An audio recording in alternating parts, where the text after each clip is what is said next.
All right, guys, some crazy times that we are in.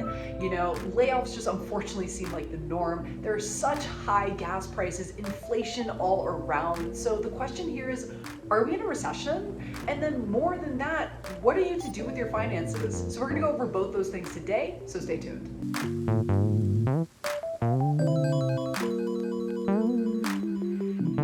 All right, the quick answer, if you don't want to stay for the rest of this video, is no, we're not in a recession. At least that is the case if you're watching this video early. If you're watching post-July 2022, that might be a different answer. But to explain what I mean by that, a recession, the actual definition is 2 consecutive declines in the US GDP. So our previous quarter, we did have a decline, and we're currently awaiting the results as Q2 is just finishing up tomorrow as we talk. So we'll find out in late July if we have 2 consecutive quarters. So no, we are not technically in a recession, but that doesn't mean some crazy stuff's not going on. Yeah, just because say if we are to be in a recession, that doesn't mean that something crazy is going to happen the very next day. Maybe the market overall will drop a bit, but we're actually still having all these recession-like feelings now, saying the feelings of inflation, those high gas prices. So there's a lot of these after effects that make it feel like a recession, but even though technically we are not. One of the huge factors that people look to see how the current state of our economy is housing prices. So straightly put, I don't think we're gonna see housing prices crash like we did in like the last 08, 09, if you were around for that. There was I was a baby. I can't really pretend I was waiting in my house. We were super smart little kids, just knowing everything going on. But I don't think it's going to be as bad as that, because there was a lot of other factors that were directly, like the housing market really was the cause of everything else crashing. In this case, demand for housing is still super strong, and we are having a supply shortage of housing as well. The Fed has just started to raise interest rates, which is going into like interest rates on home prices rising a little bit. So I think things are going to cool off a little bit, maybe decline a bit, maybe just stagger off. But I don't think we're going to see a huge crash like we did before. Yeah, so if you're counting on a crash, you're going to be counting for a while. It's always possible. For sure. Yeah, always the possibilities there. But the crash that is happening that you can count now on your fingers for is crypto. So crypto has just absolutely tanked in the recent months. We actually don't have any investments in crypto, and we don't have anything really against it. It's just we kind of feel that the best way you can invest is have your strategy, stick to it, and for us, that's dividend growth investing. We'll put a video up here for you guys if you're unsure what that is. So crypto just doesn't really fit into our plans at the moment. However, with that being said, the crypto crash is super real. So I guess the most notable example can be Bitcoin. Bitcoin from, I think its highest peak from about 8 months ago is down 70%.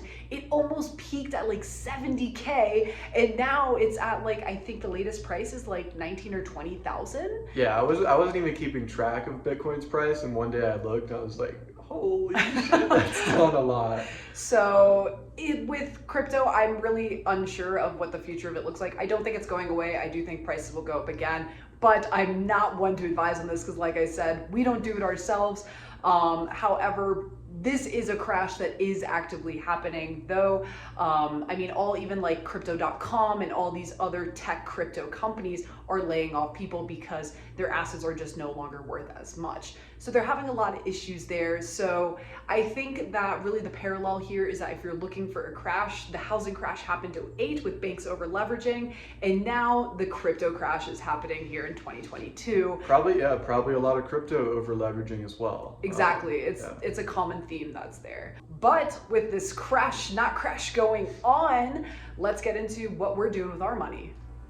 So even though Gabby dropped the number 70% that Bitcoin has dropped, that doesn't mean everything's down that much. So the general market, I think, is a good look at like the overall economy. We look at the S&P 500 as a good tracker, which that is down about 20% from all-time highs currently. That could change by the time you're watching this video. So that's like really just hovering around bear market territory, 20%. Once you cross that threshold, you're officially in a bear market. But that's how the general economy is doing. Our portfolio specifically, it's focused on high paying dividend companies that are larger, more stable, have been around a long time. So we have videos about the kinds of companies that we look at, that we invest in. So these companies that are in our portfolio are down about 12% overall. So it's not as bad as the general market and definitely not as bad as crypto. So that's the worst that we've seen so far for us.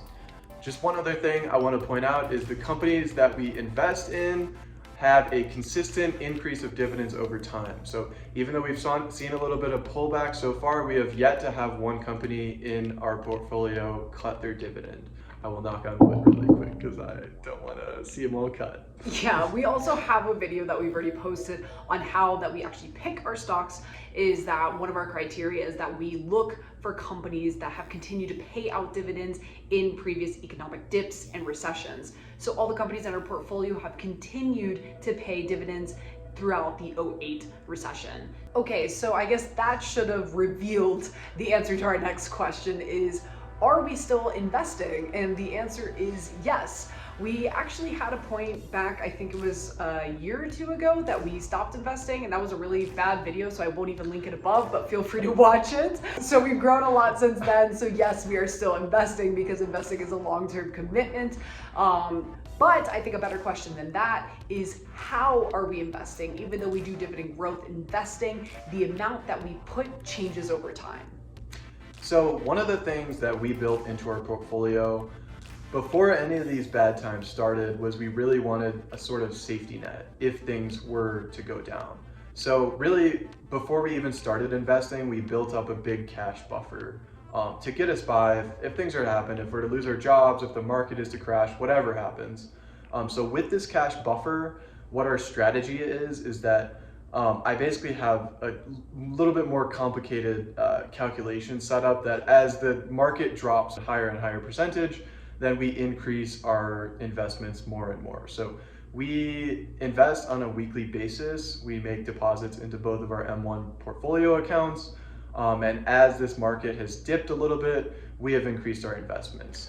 So just to give you a tangible example, the lowest our portfolio has reached in terms of value was dropping about 15%.